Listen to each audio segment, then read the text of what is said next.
Hey,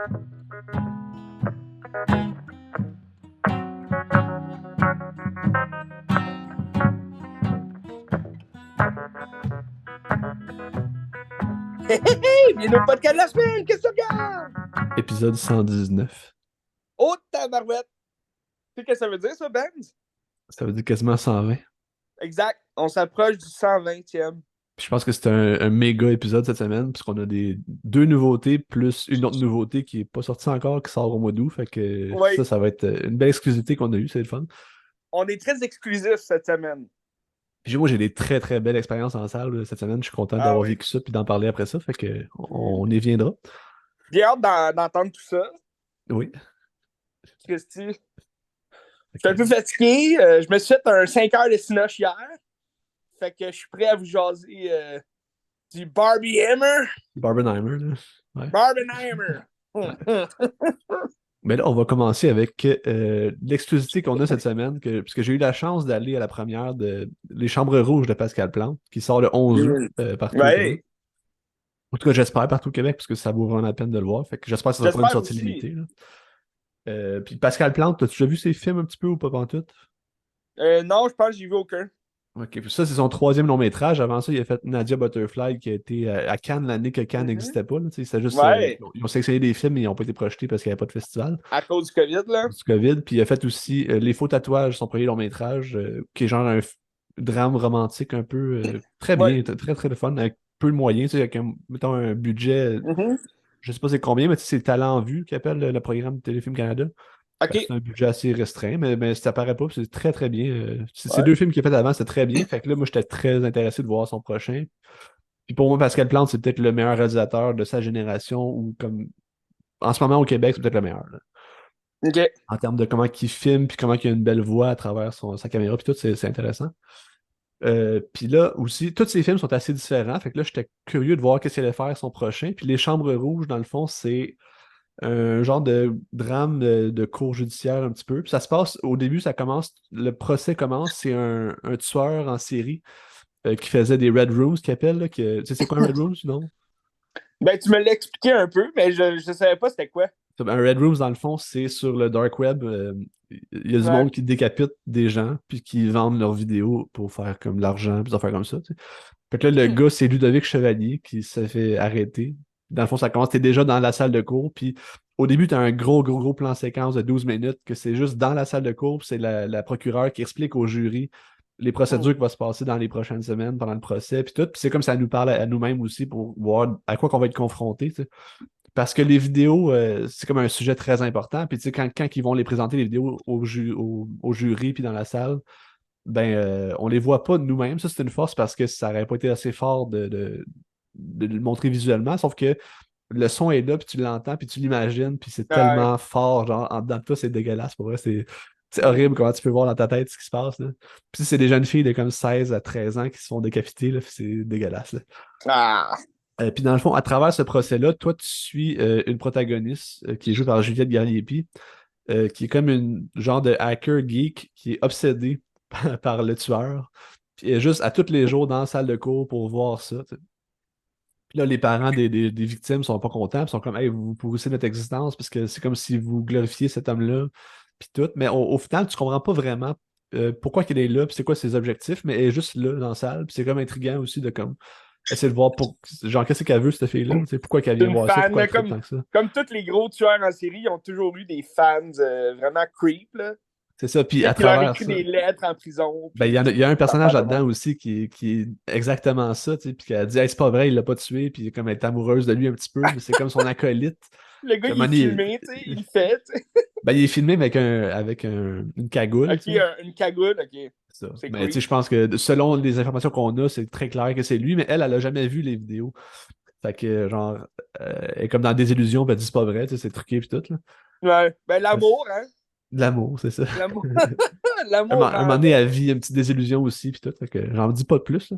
Hmm. Puis dans le fond, c'est ça. Puis vu que c'est une grosse hacker, ben, elle a eu accès à comme toutes les vidéos, puis elle a comme vu ça, puis tu comprends tout qu'elle a accès à ça, puis c'est illégal. Puis là, elle va. Ben, en tout cas, je veux pas en dire trop parce que c'est Non, très, disons très pas génial. trop, mais juste ça, ça fait un bon résumé là, de ce que le film parle. Puis, Oui, c'est ça. Fait que dans le fond, t'es avec une fille qui est obsédée par un tueur, puis t'es dans la cour, puis c'est vraiment comme ça frôle avec l'horreur aussi parce que tu sais, c'est pas un film traditionnel d'horreur, de jump scare, des choses comme ça, sauf que il y a vraiment des plans là, qui te Ben, rampent en dessus de la peau, là, puis genre ça fait peur là, pour vrai. Là. ah ouais, mais c'est l'idéologie aussi de la chose, là, qui.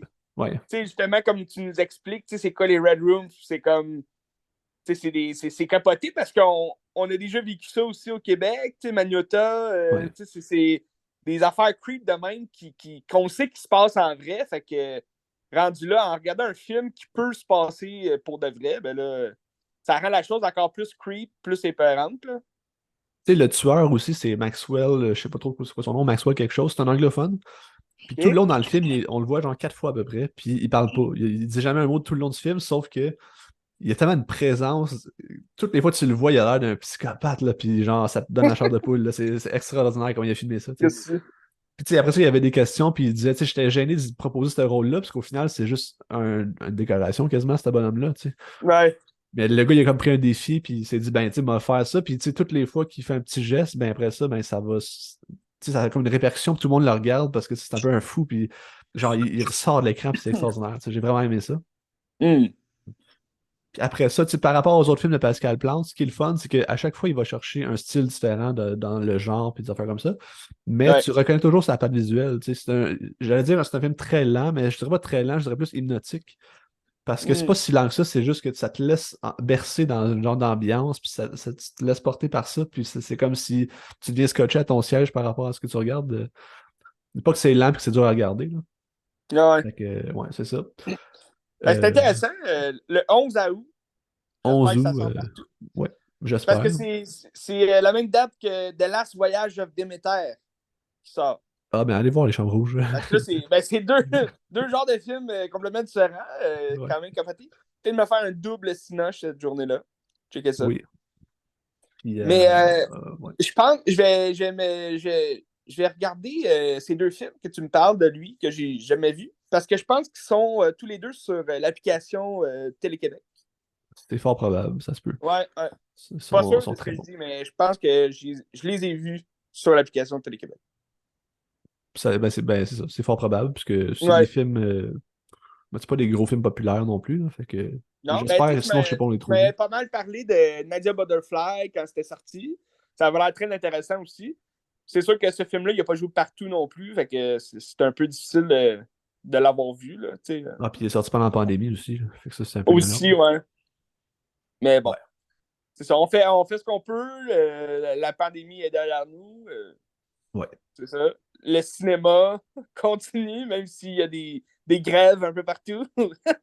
Ça, on verra si ça continue, mais ouais. Ouais! Ah, mais j'ai vu une affaire hier que A24 ont la permission de continuer de tourner parce qu'eux autres, ils ont tous accepté les normes puis les nouvelles conventions. Fait qu'ils ont donné le droit à A24 de tourner leur film encore avec les acteurs puis tout.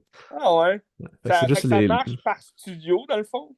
ben, c'est juste les grosses machines de pourris qui Ouais, c'est ça. ils veulent pas comme Les gros payer, là. studios. C'est Ouais. ça. Incroyable quand même. Mais tu sais aussi, par rapport aux Chambres Rouges, tu sais, l'effet de la salle était génial parce que c'était une salle comme il y avait comme 400-500 personnes, puis Oui, c'est ça, genre, t'étais c'était à très Concordia, hein? réactif, là. C'est la salle des diplômés de Concordia, je sais pas trop quoi, là. OK. Ou ce qu'ils font comme des conférences ou je sais pas, là. Ben, Il y ça avait doit être gros quand même. Tu me disais 400, Oui, oui, 500 c'était gros, c'était personnes. gros. Ouais, ouais, c'était gros. Puis dans ma rangée, il y avait Yves Jacques, fait que c'était fort sympathique, là. Ah, on le salue. Salutations.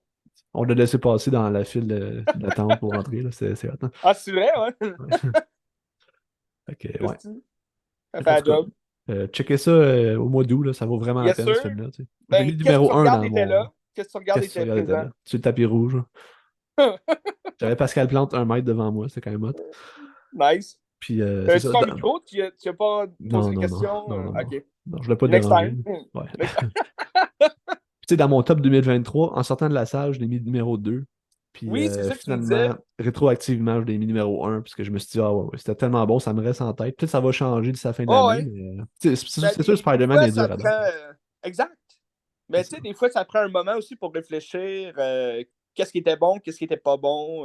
J'ai-tu vraiment aimé ça ou. Tu sais. Ouais, c'est ça. Mais Ok. là, à ce que j'entends, t'as vraiment trippé. Ton meilleur film de l'année. Hâte de Jusqu'à voir là. ça. Hâte de Ouais. voir ça. Euh, Le 11 août. Restez à Ça s'en l'affût. vient. On va en reparler, là, mais reste à l'affût. Oui, ben ouais, je reste à l'affût. Quoi qu'il en soit, en ce moment, c'est pas les Chambres Rouges au cinéma, mais vous avez deux grosses nouveautés à aller voir au cinéma. Si c'est pas déjà fait, je vous conseille d'aller voir les deux films. Ça vaut la peine. Les deux, je les ai aimés. Je vais commencer par te parler de vraiment mon coup de cœur. OK? Puis c'est un coup de cœur que t'avais pas hâte de jaser, mais on va en jaser, Ben. T'espérais Ben qu'il non, soit mais mauvais, mais. c'est de la mauvaise foi de ma part aussi, là. C'est sûr. Oppenheimer. Oppenheimer de Christopher Nolan. L'histoire de la bombe atomique. C'est pas l'histoire complète de J. Robert Oppenheimer, qui est le père de la bombe atomique, comme on le surnomme.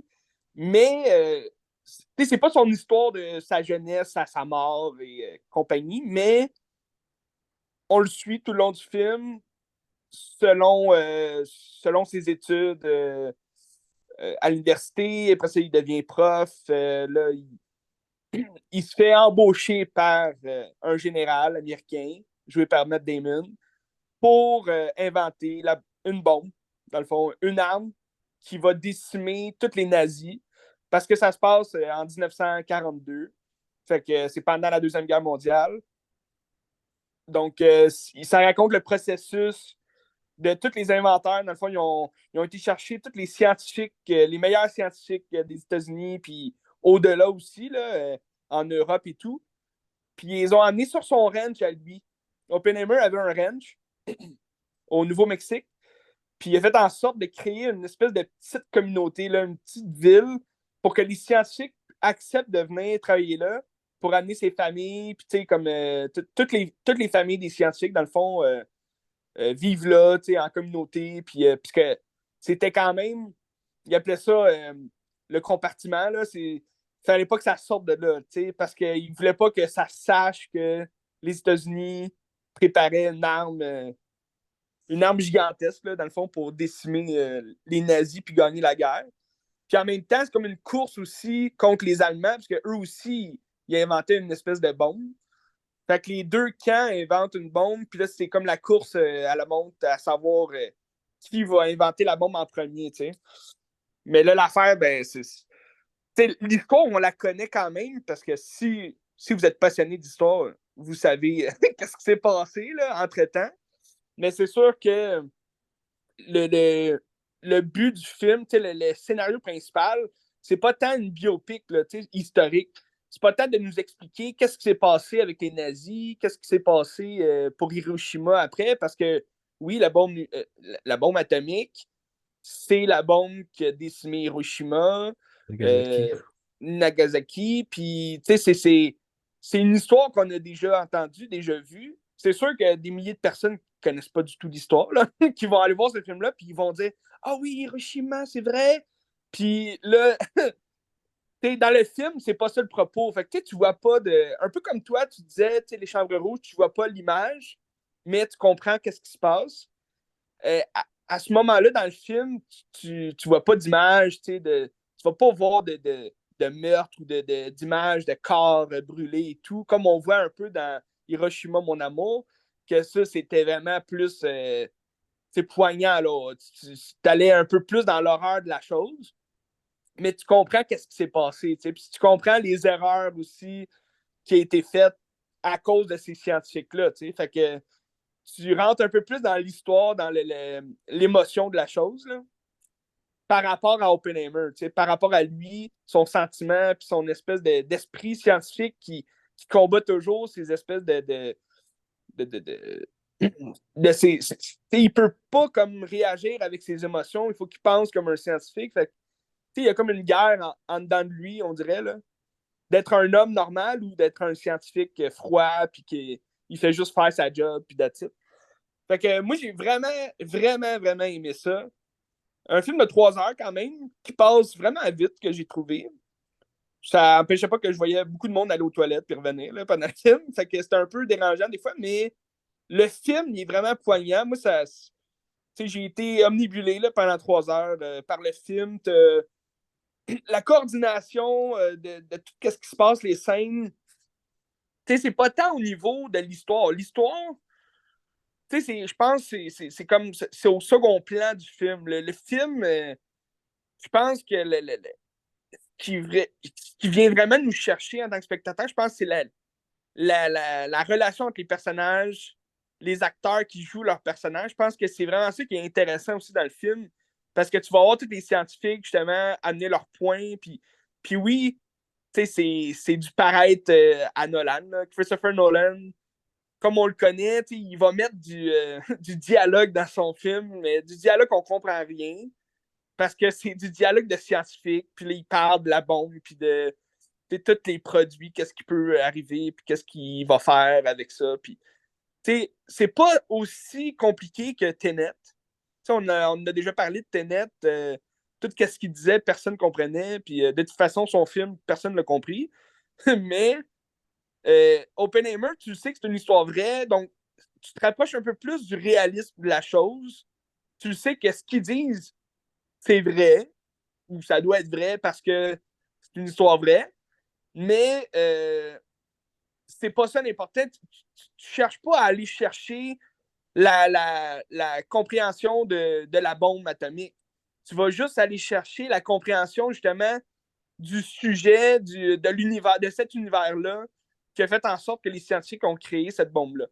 Puis quand ils discutent ou quand Oppenheimer a une pensée sur la bombe, ben, tu vois des espèces d'images d'étoiles. Parce qu'Oppenheimer, il était obsédé par les étoiles qui meurent. Fait qu'une étoile qui meurt, c'est comme ça créerait comme une espèce d'ombre dans le ciel. Ça serait comme un trou noir, si tu veux, puis l'étoile, elle fait juste fondre, puis elle fait juste disparaître. Fait que tu vois des liens avec Interstellaire dans ces images-là, parce que tu vois comme le ciel, puis l'espèce de trou noir. Euh, Moi, j'ai vraiment aimé ça, parce que ça rappelle Interstellaire, puis ça rappelle aussi que, tu sais, le film, oui, il va jaser de la bombe atomique, mais il va jaser au-delà de ça, de l'espèce de surnaturel qu'il y a dans l'espace, tu sais, dans tout ce qui est scientifique. Tu vas chercher tout ce qui est mystérieux, puis qu'est-ce qui est fantastique, tu sais, dans la.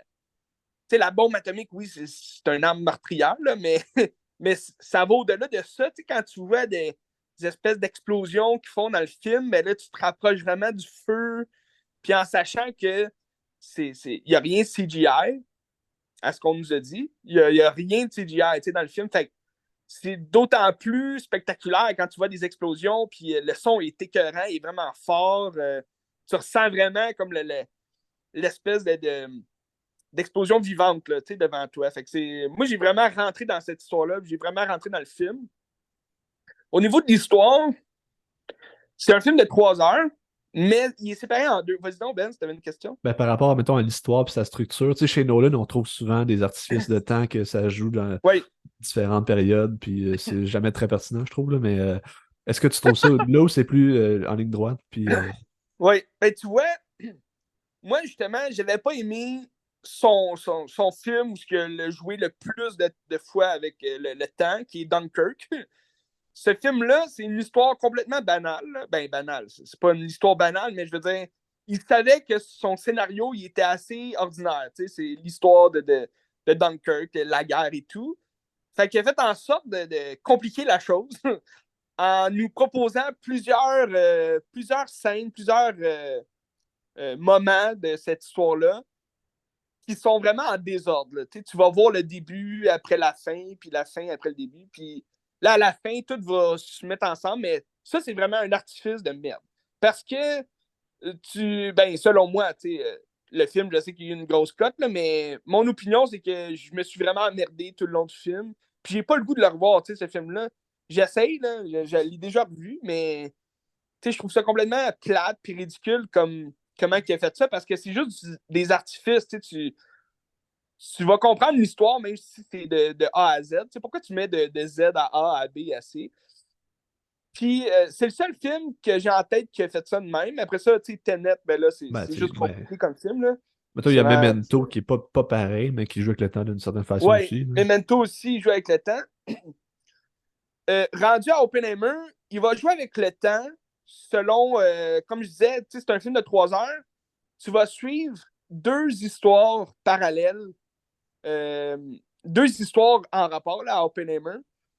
mais qui sont complètement à deux moments différents là, de la vie d'Oppenheimer. C'est-à-dire que, oui, tu vas commencer à Z, tu vas aller après ça à A, à B, à C, tu vas retourner à Z, tu vas retourner à D, tu vas retourner à C, mais l'histoire se suit vraiment bien.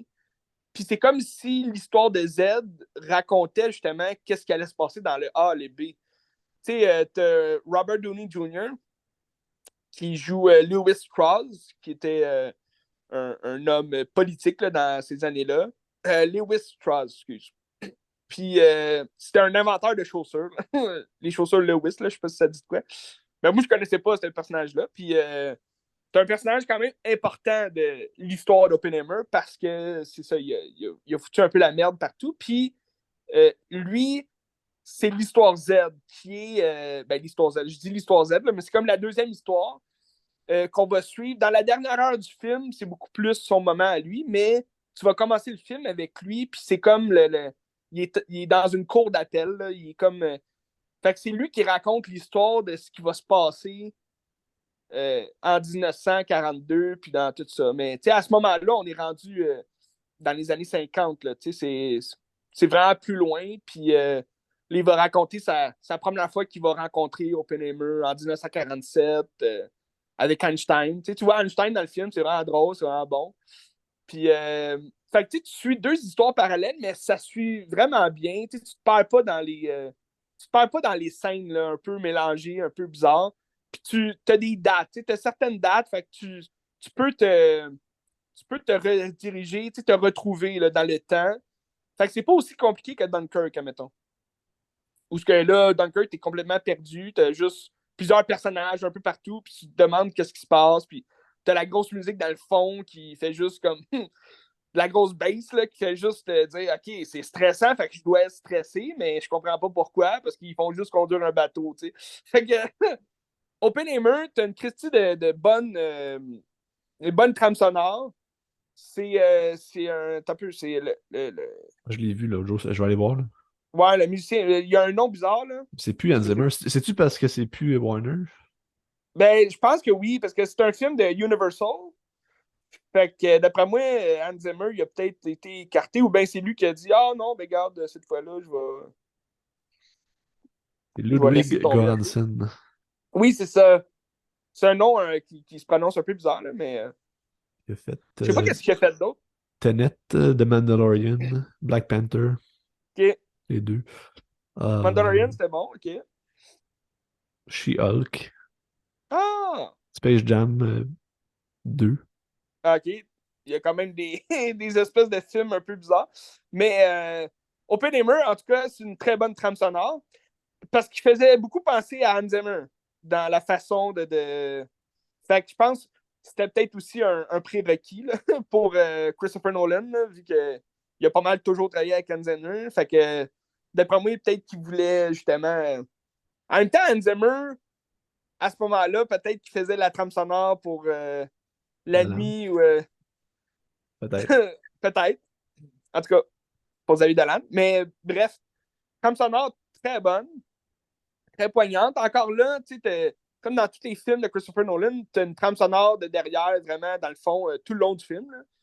Fait que t'as pas vraiment de temps mort, là, tu sais, dans le film. T'as pas de moment, à part, mettons, au moment où que la bombe explose, tu sais, que là, t'as des silences, puis c'est incroyable, c'est vraiment, tu rentres vraiment dans l'explosion, mais sinon, il y a beaucoup de musique, là, qui aide un peu, là, au rythme du film. Mais moi, c'est vraiment la relation entre les personnages que j'ai vraiment aimé, puis c'est juste la relation avec Oppenheimer puis lui-même, tu sais, c'est comme tu sens qu'il est dans sa tête qu'il fait pas la bonne, il sait qu'il fait pas la bonne chose, mais il va le faire pareil, puis tu es vraiment dans une espèce de fantaisie scientifique, là, tu sais, eux autres, ils faisaient ça, ah, ça va être incroyable, on va le faire, tout, puis ils savaient là, que ça allait foutre la merde un peu partout dans le monde, puis ils vont le faire pareil, tu sais, puis c'est juste ça, c'est au bout du compte, c'est l'histoire de tout ça que. Parce que tu vas pas voir à la fin de la vie d'Oppenheimer, le film va finir, puis c'est vraiment juste pour clore l'histoire de la bombe atomique, puis je trouvais ça vraiment intelligent, comment que le scénario commence, comment finit. Puis, puis je vous le conseille vraiment à tout le monde, parce que pour moi, ça reste ça devient le meilleur film de Christopher Nolan. En dehors de ses Batman, là, parce que je compte jamais ses Batman dans ses films. c'est comme plus à part, mais ça l'a surpassé Interstellar pour moi. Ouais. Ok. Ouais, c'est bon, là. Ouais, ben, je trouve que c'est une réalisation beaucoup plus aboutie de Christopher Nolan. T'as moins d'artifices autour. Tu sais, Interstellar, c'était incroyable comme film parce que tu t'en vas dans différents mondes, sur différentes planètes. Tu as tous les artifices autour pour faire en sorte que le film soit vraiment incroyable. Tandis que là, Oppenheimer, t'as pas de CGI, t'as pas de différents endroits. Tu vas toujours visionner. Tu vas toujours visiter les mêmes endroits. Là. Ça se passe la plupart du temps sur son ranch là, au Nouveau-Mexique. Puis Los Amos, là, quelque chose comme ça. Puis fait que c'est vraiment plus un film historique à propos des scientifiques. Fait que, il fait pas mal juste filmer des gens qui parlent entre eux puis qui vont. Tu sais, mais c'est pas du blabla plate. Ça va être du blabla avec de l'intention comme de créer quelque chose ensemble puis de. Tu sais, ça va être mouvementé là, dans le dialogue. Ça sera pas, admettons, du blabla pour être du blabla puis comme juste plate. Là. Fait que moi, j'ai trouvé ça vraiment bon comme approche. Puis la réalisation est vraiment bonne. Tu sais, quand tu vois. Mais il faut le voir pour comprendre là, ce que je veux dire. Là, dans les images un peu fantaisistes là, du scientifique, puis la fumée, puis le feu, c'est vraiment bon. Ouais, vas-y donc. Là, il parle déjà de l'Oscar pour Robert Downey Jr., acteur de soutien, là. Ouais, ben écoute, tous les acteurs étaient vraiment incroyables dans le film. Robert Downey Jr., vraiment bon. Euh, Pas aussi présent que, tu sais, on dirait, mais souvent, les meilleurs second rôles, c'est des second rôles vraiment minimisés là, dans le film. Puis Robert Downey Jr., il surpasse ça, c'est sûr. Cillian Murphy, incroyable aussi comme acteur. T'as Florence Pugh, qui est vraiment bonne aussi, j'ai vraiment aimé. Sinon, t'as des bons caméos, parce que, tu sais, un film de 3 heures, il faut que tu t'attendes à avoir des petits caméos là, d'acteurs quand même connus.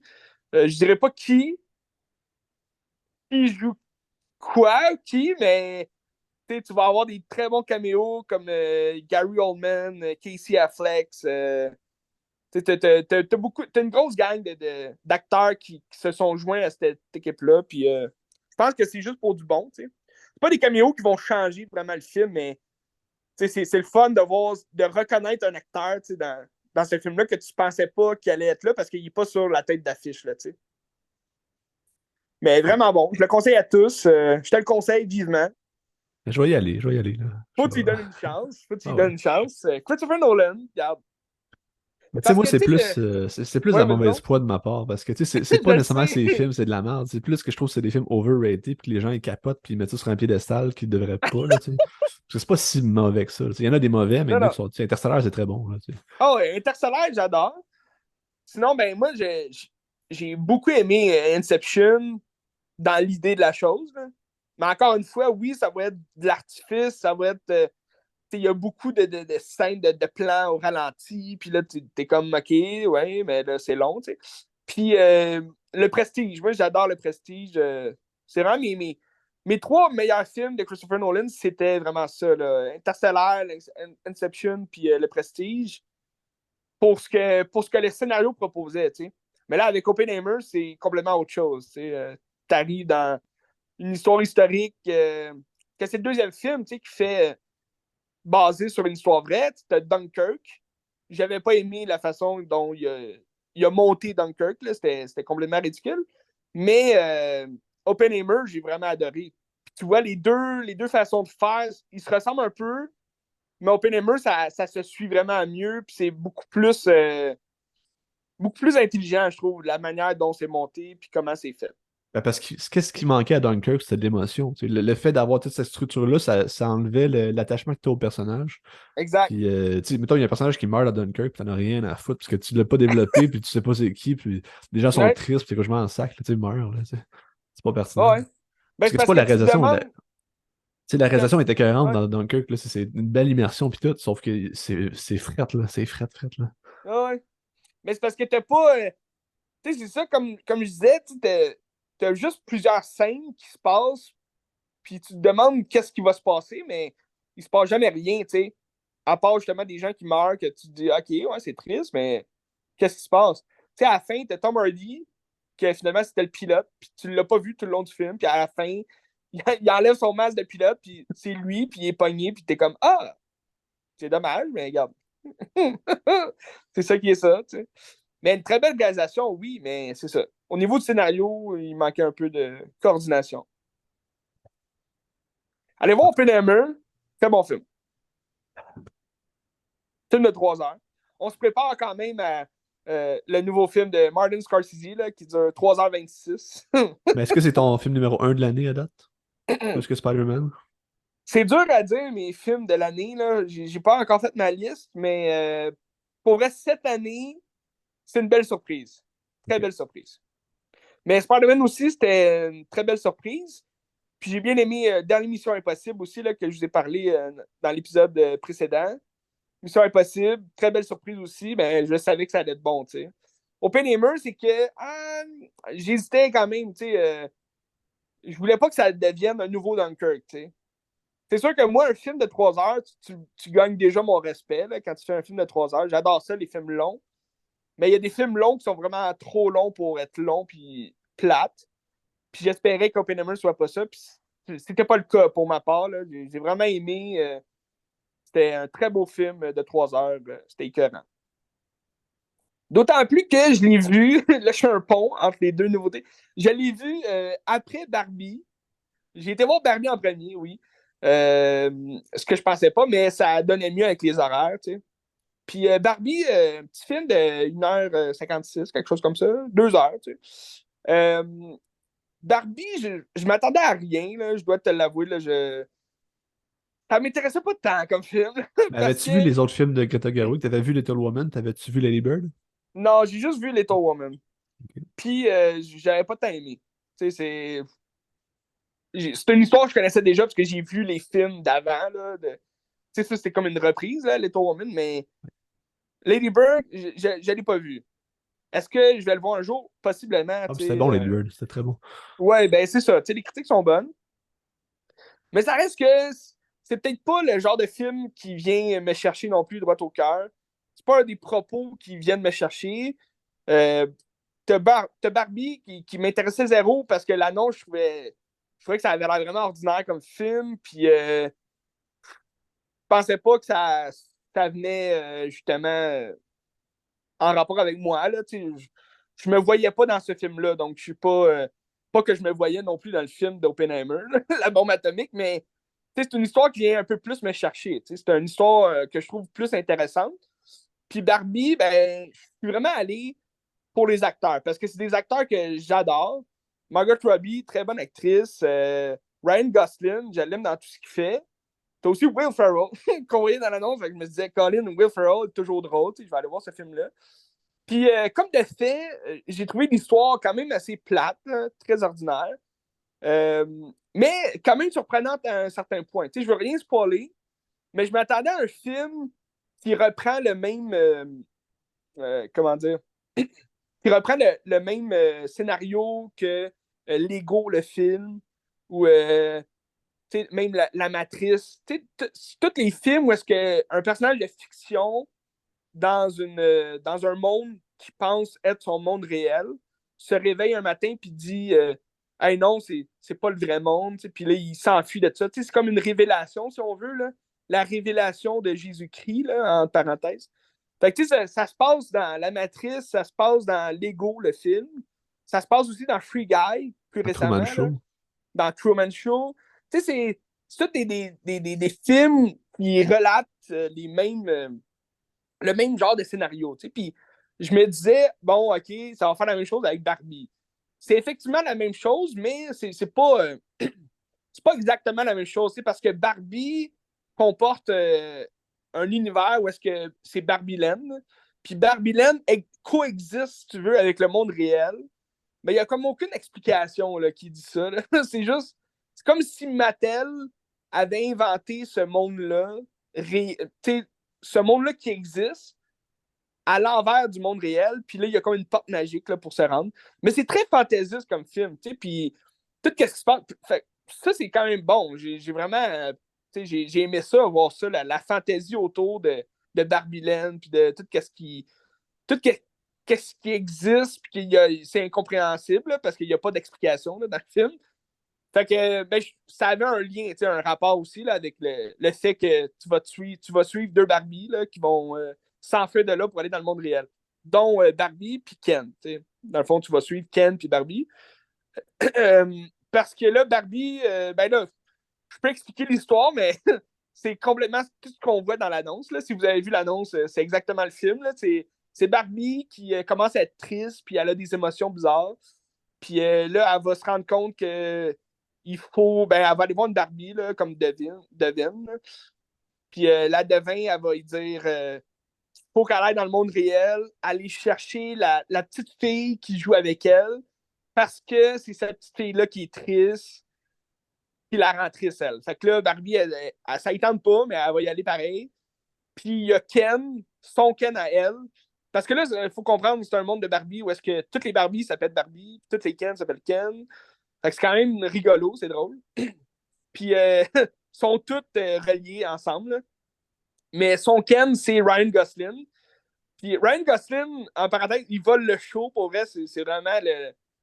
C'est vraiment le momentum du film. Là, que c'est lui Ken. Puis il a des gros abdos, un gros six-pack. Puis il est vraiment drôle. Là. Il vole le show pour moi.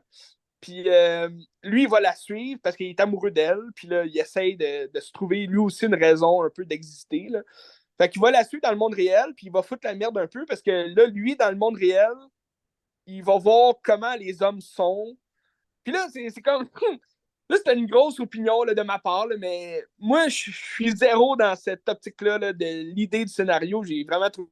Faut comprendre que le scénario propose l'idée.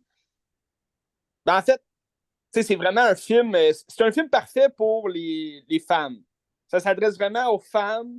Les petites filles, pas sûr qu'ils vont toutes comprendre qu'est-ce qui va se passer, mais elles vont aimer le monde de Barbie. Puis, mais c'est vraiment un film euh, pour les femmes, puis pour montrer que les femmes peuvent faire tout ce qu'ils veulent dans la vie, puis que les femmes sont fortes, sont bonnes. Puis le propos, il est bon, je veux dire, allez-y, go for all. C'est juste que moi, en tant qu'homme, le film généralise beaucoup l'idée que tous les hommes sont épais. Tous les hommes, c'est des hommes de caverne, puis des sauvages, puis le patriarcat, les chevaux, toute l'équipe. Parce que c'est surtout. L'idée est exagérée par Ryan Gosling dans le film qui joue Ken, parce que lui, il arrive dans le monde réel, puis il voit tous les hommes d'affaires, tous les hommes qui ont comme les femmes à leurs pieds. Puis là, lui, il commence à se dire OK, mais là, nous autres, les Ken dans Barbie Land, on est vraiment soumis aux femmes, puis on doit être les meilleurs parce que dans le monde réel, tous les hommes, c'est les meilleurs. Puis, il arrive dans le monde réel, puis même pas 2 secondes après leur arrivée, ils arrivent en rollerblade, là, avec leur petit kit tout flashy, puis toute la kit. Puis même pas 2 secondes après qu'ils soient arrivés, elle se fait taper le cul par un gars. T'sais. Fait que là, c'est comme. Voyons donc, c'est comme. Oui, c'est sûr que ça doit arriver, là, des astiques d'épais qui tapent les fesses des filles pour nowhere. Mais ça exagère Puis c'est peut-être là où Greta Gerwig a voulu aller, dans l'exagération. Puis. Parce que je pense que Noah Baumbach, c'est aussi le scénariste là, du film. Fait que Son peut-être conjoint aussi. Là. Ouais, ben c'est ça. Fait en voyant son dernier film, White Noise, je sais pas si tu l'as vu. Tu l'avais-tu vu, White Noise? Bon. C'est comme. Il est vraiment allé dans l'exagération de la chose, puis de l'espèce humaine. Là, mais comme le film Barbie, peut-être que c'est ça aussi qu'ils ont voulu faire. C'est juste que ça devient un peu trop exagéré. Dans le sens que si ils veulent. De quoi ils veulent rire? De l'exagération du féminisme ou l'exagération justement des hommes qui foutent la merde un peu partout. Mais c'est juste là où j'ai comme vu le scénario d'un point de vue vraiment comme. Je trouvais ça cave parce que oui, c'est un film pour les femmes, mais il aurait pu faire un scénario pour les hommes aussi, dans le sens que un peu minimiser le fait que tous les hommes, généraliser le fait que tous les hommes sont épais. En même temps, tu as des personnages dans le film qui font en sorte que tu as des hommes qui peuvent être bons aussi, là, comme Hallen, qui est joué par Michael Cera. Michael Cera de Superbad. Oui. Il joue un Allen. C'est le seul Allen dans le monde de Barbie. C'est quoi, Alan? Ben, j'ai aucune idée, mais son nom, Ok. c'est pas un Ken, c'est un Allen, puis il est tout maigrichon, puis il est frêle, puis c'est comme si le gars normal devait être un loser, tu sais. Fait que tous les Ken sont en shape, sont tous, ils dansent, ils chantent, tout, mais Allen, lui, il fait rien de tout ça, c'est juste Allen.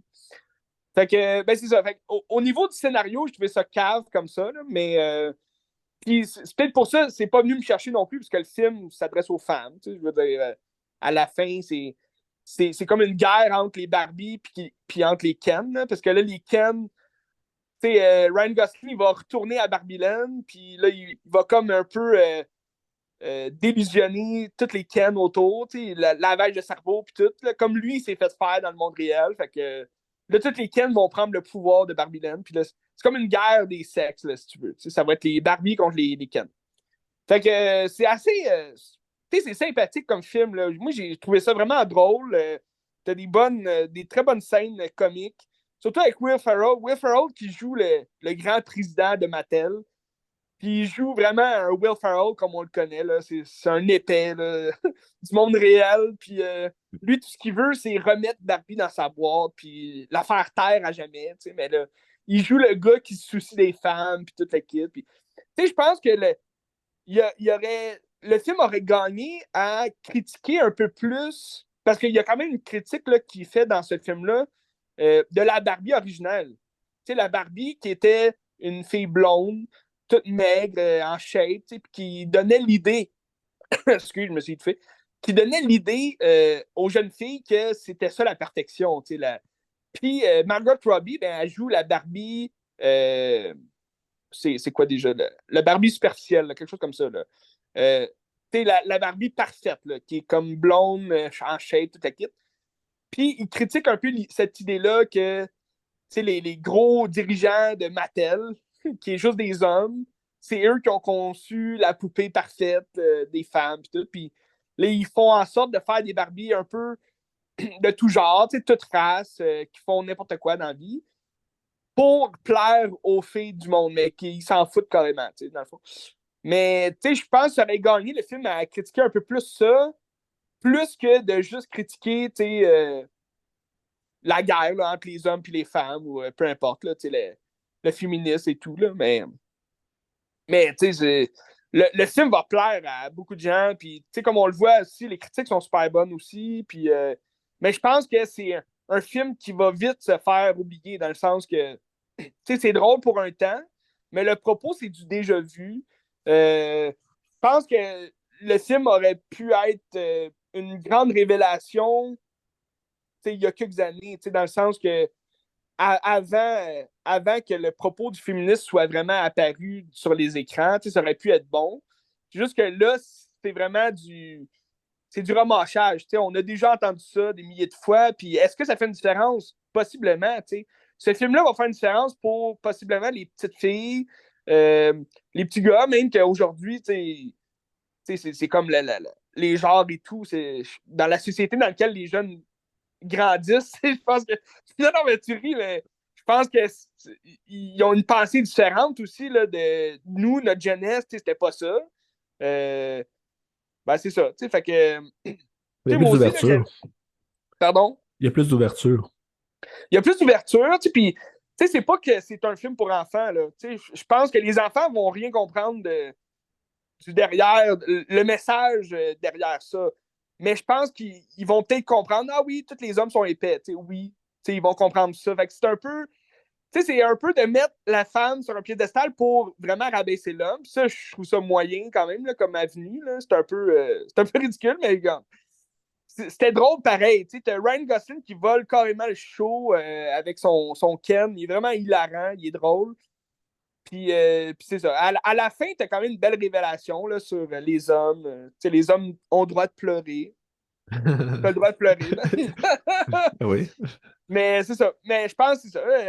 Le message est quand même euh, peu subtil. Là. Il est pas du tout subtil, en fait. Puis je pense que c'est ça qui fait en sorte que le film il est moins bon que ce qu'il aurait pu être, selon moi. Là.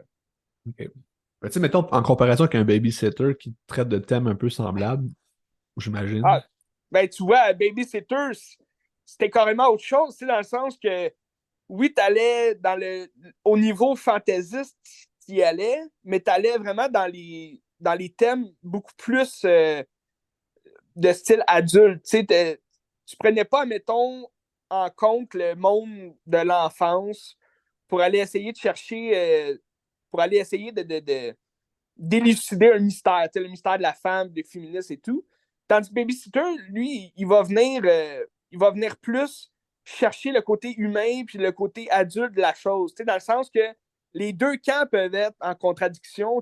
Les deux camps ont deux opinions différentes, puis tout le monde peut se tromper, tout le monde peut penser différemment, mais la bonne chose à penser, c'est que tout le monde est égal. C'est pas t'as pas des hommes meilleurs que les femmes, t'as pas des femmes meilleures que les hommes. Puis Babysitter, ce que j'aimais, c'est que tu avais cet esprit-là, dans le sens que il y a des hommes qui allaient vraiment à fond dans le féminisme, puis beaucoup trop, pour quelque chose qui ne le concerne même pas. Tandis que tu as des hommes qui allaient dans plus la masculinité, puis que c'était exagéré carrément. Puis là, tu avais comme les deux personnages principaux qui commençaient à, un puis l'autre, prendre leur comment dire, tu sais, Patrick Yvon, que lui, il commence à vraiment s'affirmer en tant qu'homme, puis de voir que les hommes sont pas supérieurs aux femmes. Tu sais, les femmes peuvent être belles, peuvent être bonnes. Puis là, la femme, aussi, Monia Chokri, elle allait voir que, tu sais, oui, je peux être une femme forte, mais je respecte quand même mon homme là-dedans, puis, tu sais, that's it, là. Je pense qu'il y a une demi-mesure à faire dans tout ça, là, puis Babysitter, il représentait bien ce concept-là de l'égalité partout, là, tu sais. Tandis que Barbie, c'est vraiment un film pour les femmes, féministes au bout. Ah. En tout cas, j'ai hâte de voir parce que ouais, j'ai hâte de voir, ça Ouais, m'intéresse. Ouais. ben, tu sais, c'était bon comme film, là, j'ai pas complètement détesté, mais c'est pas un film pour moi, fait que c'est sûr que je mettrais pas un 5 étoiles, là, tu sais. That's it. Mais Barbie. allez le voir, ça vaut la peine, tu sais, c'est une Ben, tu grande sais, sortie d'été. visuellement, ça a l'air cool aussi, là. Ben, je te dirais, le point fort du film, c'est Barbie-Land. C'est tout ce qu'ils ont conçu autour, puis l'idée, là, la fantaisie autour de Barbie. Ça va vraiment plaire aussi aux jeunes, là, quand ils vont aller voir ce film-là. C'est possiblement ce qui va plus les attirer aussi, mais tout ce monde-là, c'est vraiment. Ça a été fait pour le mieux parce que ça crée vraiment un monde différent, puis c'est vraiment intéressant de voir ça. Là. T'as des images un peu. Ben, j'ai pas vu Beau is Afraid, là, mais ils vont peut-être te rappeler Beau is Afraid là, quand ils passent de Barbie au monde réel. Ils passent devant comme un espèce de décor là, théâtral, mais c'est très enfantin, c'est très. Ben, c'est le fun, c'est beau de voir ça. Là. Barbie, c'est ça. Fait que là, je peux continuer avec un visionnement que j'ai fait hier, parce que là, j'étais à la Cinémathèque hier, il y avait Nosferatu qui était Mmh, projeté, film de très bon film. 1922 de Murnau, chef-d'œuvre extraordinaire. Mais l'affaire, c'est que c'est une copie pellicule 16 mm qu'il y avait là-bas, qu'ils ont gardé dans leur collection, puis tout. Puis tu sais, là-dessus, il n'y a pas de son, tu sais, c'est du noir et blanc, c'est des films Ouais. muets. Fait que, en accompagnant le film, il mettait un pianiste qui jouait comme, je sais pas si c'est une trame sonore qui est déjà écrite ou il improvise ou un petit peu des deux sur le film. Fait que t'es dans la salle, j'avais une salle complètement jam-pack, puis t'avais le pianiste qui jouait, c'était extraordinaire comme film. Tu sais, Wow. l'expérience était folle.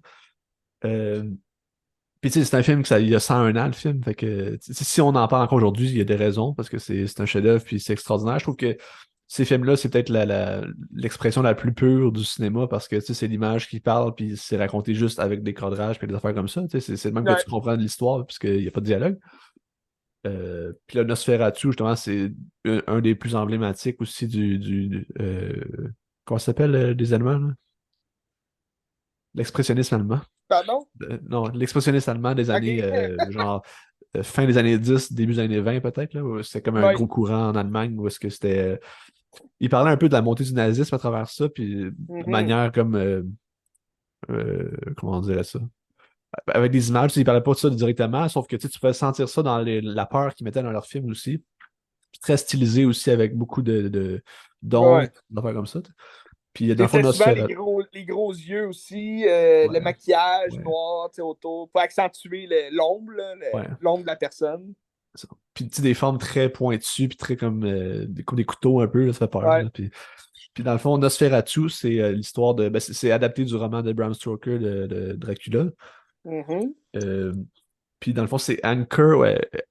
Anchor, en tout cas, je ne me rappelle plus du nom du personnage, que là, il est envoyé par Renfield parce que le comte Dracula veut avoir une maison en Allemagne. Fait qu'il dit, ben, va le rencontrer, puis tu sais, tu vas faire de l'argent, là, c'est correct. Tu sais. Fait que Mhm. là, il se rend là-bas, puis là, il se rend compte qu'il y a des choses pas correctes. Fait que là, ça fout un peu la merde, puis il essaie de revenir en Allemagne. Mais là, Dracula, il s'en va en Allemagne, puis en Allemagne, t'as comme une grosse épidémie de peste qui appelle, mais dans le fond, c'est juste Dracula qui tue tout le monde. Tu sais. Puis c'est un peu ça l'histoire. Je pense que j'ai pas vu le Dracula de Coppola, mais j'imagine que ça doit être un peu semblable. Là. Ça ressemble- le Dracula de Coppola s'écarte beaucoup du roman, je pense. Mais OK.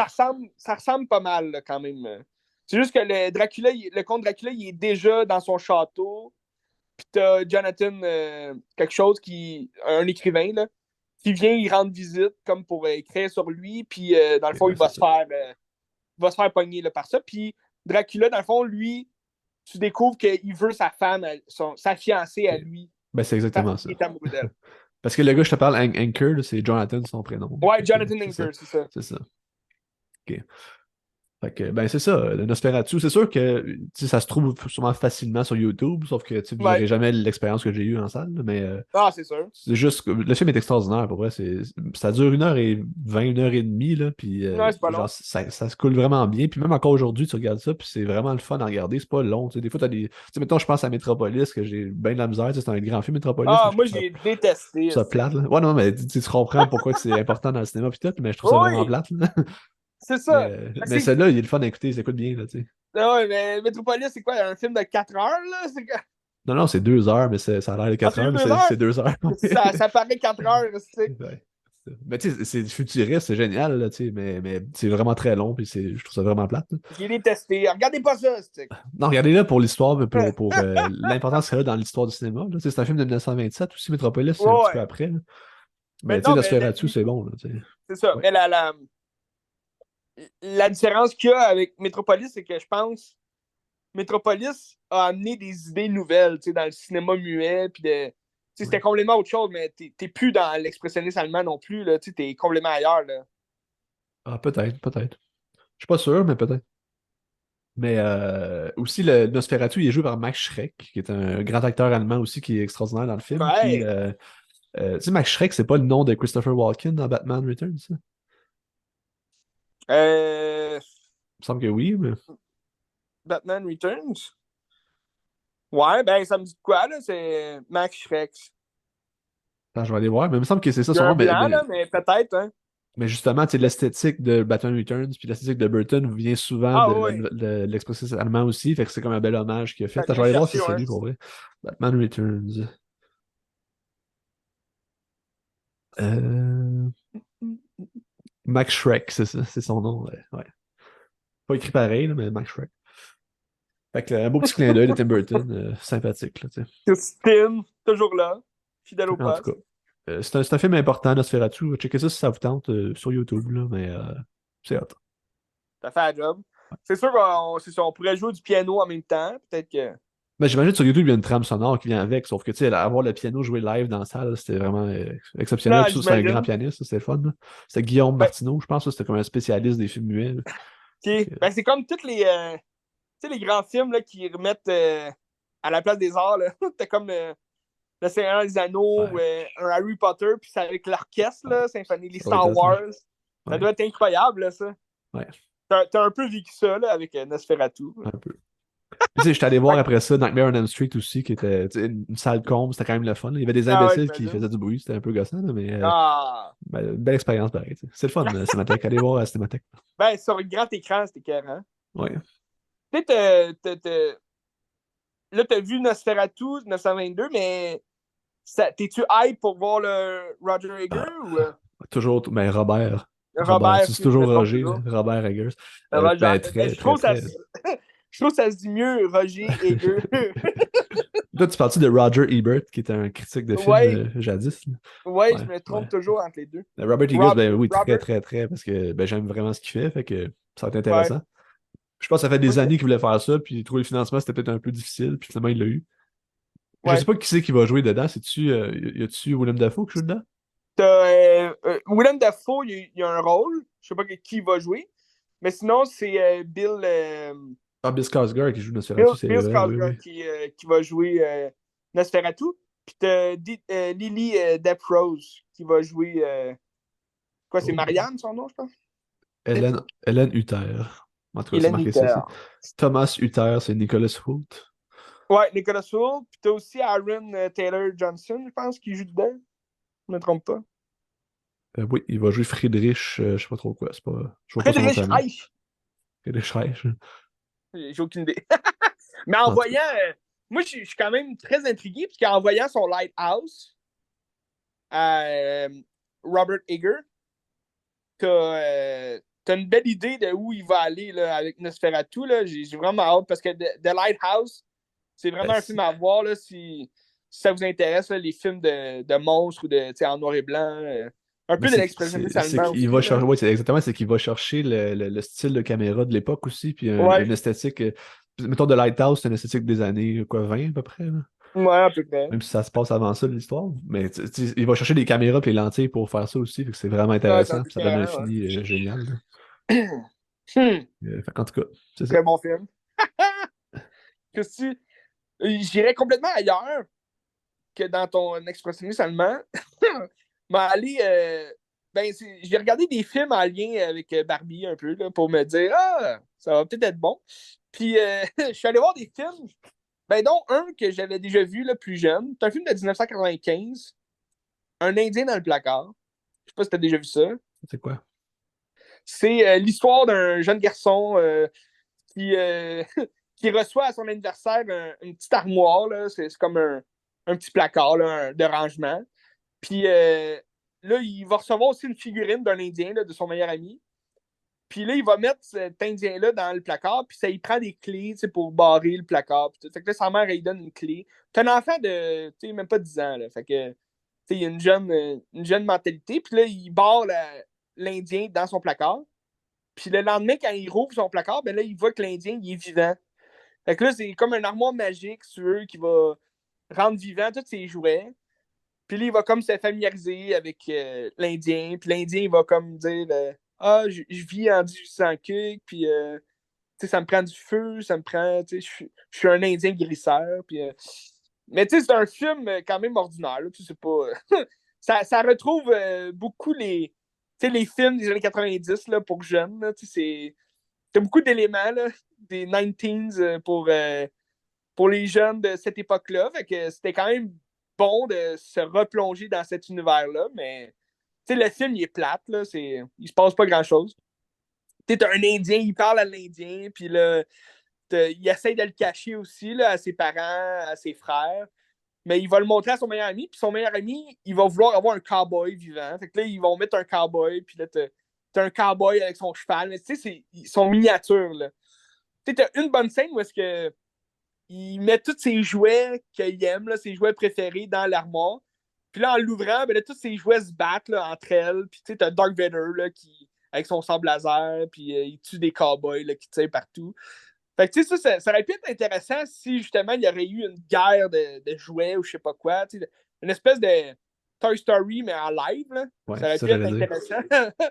Mais là, tout de suite après cette scène-là, il referme son armoire, puis là, il l'ouvre plus devant tout. Là. Fait que c'est quand même assez long. C'est comme un Indien qui va se familiariser avec un jeune garçon. Puis là, les deux, ils vont apprendre à se connaître puis sur leur monde là, à eux. Fait que, c'est sympathique, mais sans plus. C'est pas le film de l'année, on va se le dire. Euh, mais c'est un film de Frank Oz. Ouais, Celui qui ben fait c'est la qui voix ce de gars-là? Yoda. Là. Ok. Il Ok. fait beaucoup de voix, là, lui. Dans Dark Crystal aussi, là, il va faire beaucoup de voix. Puis sinon, il a fait d'autres films. Je pourrais pas te dire comme ça, là, Mais je mais checkais les films qu'il a fait, c'est pas des grosses affaires, là, c'est pas connu, là. non, non, c'est ça. C'est vraiment des petits films pas très connus. Là. Euh, mais là, j'ai regardé ce film-là, puis tu sais, moi, ça me faisait penser un peu à Small Soldier. Ouais. Tu sais, Small Soldier, tu l'as-tu déjà vu? Ouais, Les ça fait petits longtemps, là. soldats. Ouais, ouais, ça fait C'est longtemps. un critique de mon film. Moi, j'allais en VHS depuis que je suis tout jeune. Tu sais, j'adore ce film-là. Puis, tu sais, c'est vraiment. C'était un peu le film pour les boys dans les années 90. Tu sais, c'était un peu notre film de Barbie, là, tu sais, pour les boys. Tu sais, c'est des petits soldats qui sont vivants. Puis, tu sais, ils ont une puce comme de l'armée, tu sais, en eux. Puis là, ils veulent juste tout détruire. Puis, tu sais, partout. Puis, tu sais, c'est vraiment. Je trouve que c'est un film parfait de boys, là, quand t'es jeune, là, parce que tu te dis, hey, mes jouets, ils pourraient être vivants. Tu sais, moi, quand j'étais jeune, j'avais pas des G.I. Joe, là, mais j'avais des petits bonhommes. Tu sais, j'avais un groupe de soldats, puis j'avais un groupe dans la SWAT. Puis là, je faisais tout le temps des guerres, tu sais, entre les deux. Tu sais, les méchants, c'était les soldats, puis les gentils, c'était la SWAT. Puis, tu sais, c'était le fun, parce que moi, j'étais très rêveur, là, quand j'étais jeune. Fait que voir un film comme Les Petits Soldats, je me disais, Colin, ça serait le fun que mes jouets soient vivants, tu sais. Ça, c'est Richard Donner qui a fait ça, c'est ça? Je pense que oui. Ouais. Faudrait que j'aille voir, là, mais Ouais, attends, je vais aller voir. Richard Donner. Fait que c'est ça, les Small Soldier, c'est à voir. Très bon film. Sinon, j'ai regardé. Avec Je Kirsten l'avais tapé un Dunst. moment donné. C'est quoi? Avec Kirsten Dunst. Oui, une jeune Kristen Dunst. Ah non, c'est Joe Dante. Joe Dante qui fait ça. Surtout, Kristen Dunst, je pense que c'était juste après Jumanji, là, en plus. Fait qu'elle a commencé vraiment sa carrière. Elle avait fait Interview with the Vampire en 1991, je me trompe pas. Elle Ah avait ouais. comme 12 ans. Puis après ça, sa carrière a commencé. Là. Jumanji, Small Soldier. Ça, c'est Joe Dante. Mélancolière. Joe Dante. Joe Dante. Qu'est-ce qu'il a fait d'autre, lui, déjà? Gremlins. C'est ça. Gremlins. Très bon film.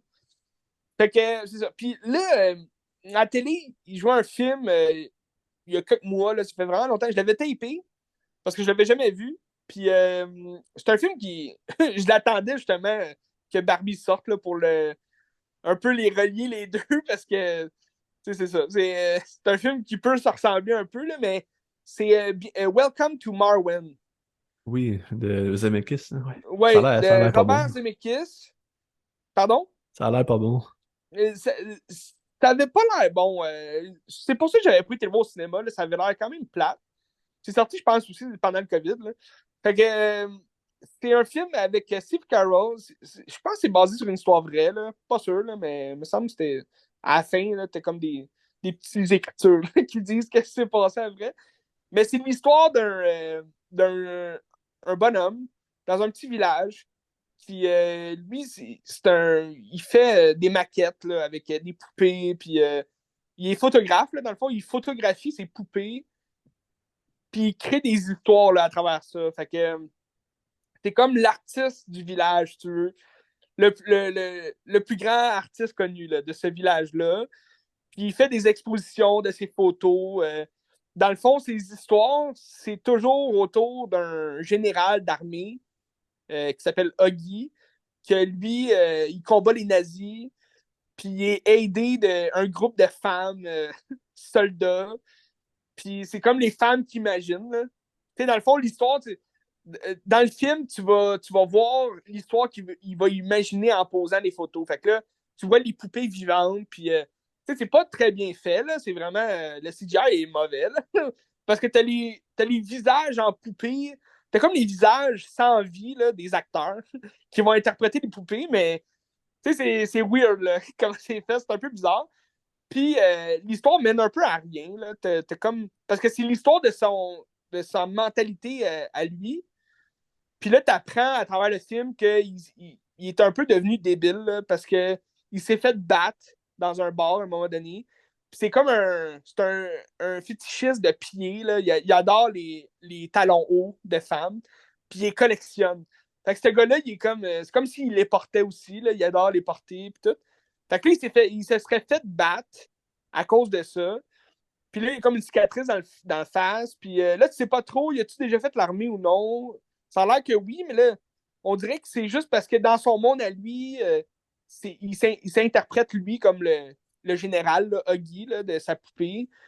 Puis les poupées, les Barbie autour, dans le fond, sont toutes personnifiées par des femmes de sa vie, tu sais, qui l'aident. Puis que Ils prennent soin un peu de lui parce que il fait dur. Là, il habite dans une petite tente roulotte. Puis, il a comme son terrain. Puis tout, il y a un peu. Il y a une case en moins là, depuis sa blessure, depuis son accident. Puis, t'as une nouvelle qui arrive, une nouvelle voisine en face, puis il va tomber en amour avec elle. Fait il va personnifier une nouvelle poupée qui ressemble comme deux gouttes d'eau à elle. Puis il va faire en sorte que les deux poupées, ils sont ensemble, là, elle puis le général Huggy. Puis là, dans la vraie vie, lui, il va vouloir être avec elle, mais elle est comme ah non, on est juste amis, je vous aime bien, là, mais on se connaît pas.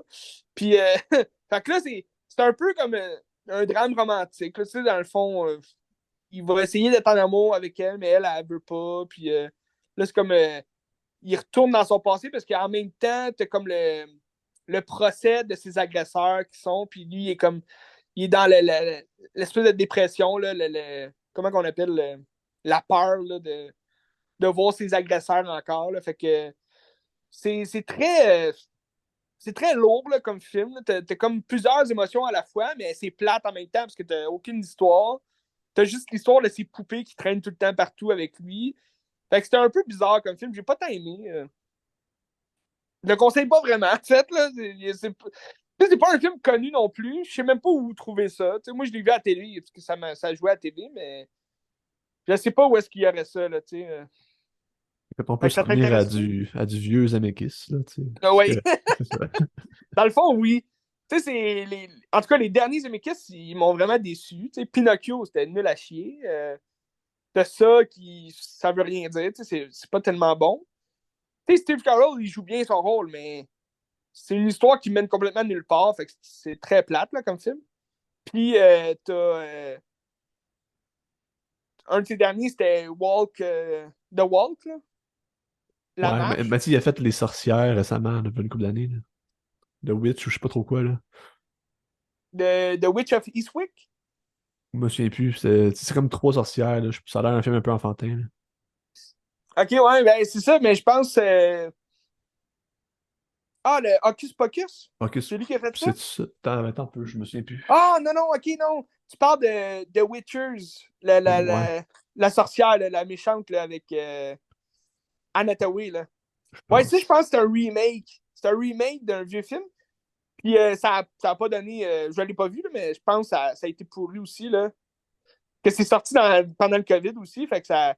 Je pense que ça joue sur Crave. Je pense qu'on peut l'avoir sur Crave. Ça se peut.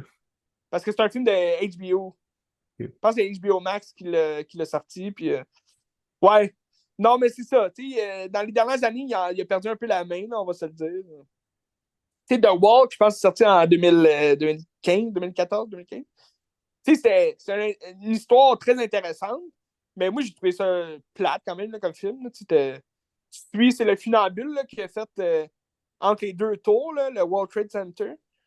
Puis c'est pendant que le World Trade Center est en construction, puis tout, fait que c'était quand même intéressant d'aller là, à ce moment-là, dans les années 70, puis c'est stressant quand t'es rendu en haut, mais le film, en général, je trouve qu'il est plate, là. Il y a comme...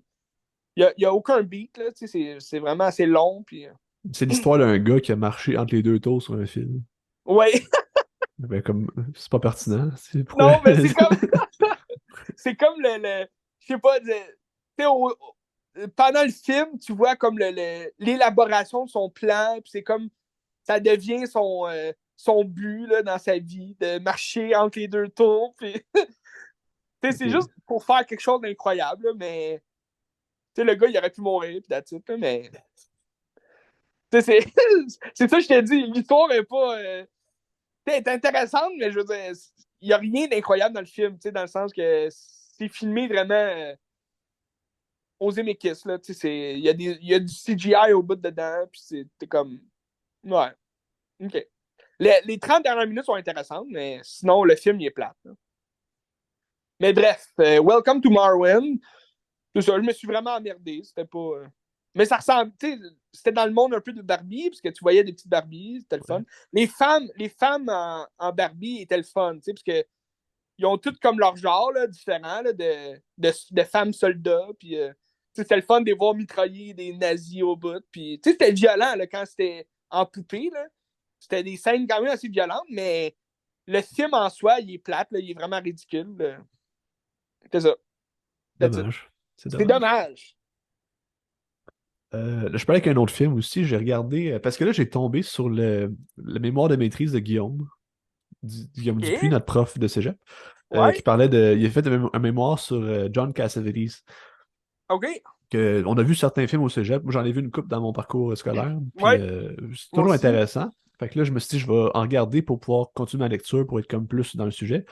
Fait que j'ai regardé Husbands avec John Cassavetes, il joue dedans. Ouais. Lui qui joue Mank, là, Peter Falk, qui est un Peter acteur récurrent dans Falk. ses films, qui est très très bon. Puis un Non, autre c'est pas. monsieur que je me souviens plus. C'est Mank qui joue. C'est-tu Mank ou c'est Columbo? Non, c'est Colombo. Ah, Columbo, Ouais. ouais, c'est ça, oui, oui. Ouais, ouais. Ouais, c'est ça, Peter Falk. Puis dans le fond, Husbands, l'intérêt du film, puis de John Cassavetes en général, c'est pas nécessairement l'histoire dans laquelle il nous plonge, c'est la manière qu'il va la faire puis qu'il va la filmer. Parce que Husbands, dans le fond, c'est trois amis que leur ami vient de décéder. Fait que là, ça commence comme les funérailles. Puis là, ils font juste comme essayer de gérer un peu leur deuil. Puis c'est juste trois amis qui errent. Puis à un moment donné, ils pètent un genre de syncope. Puis ils décident on s'en va à Londres.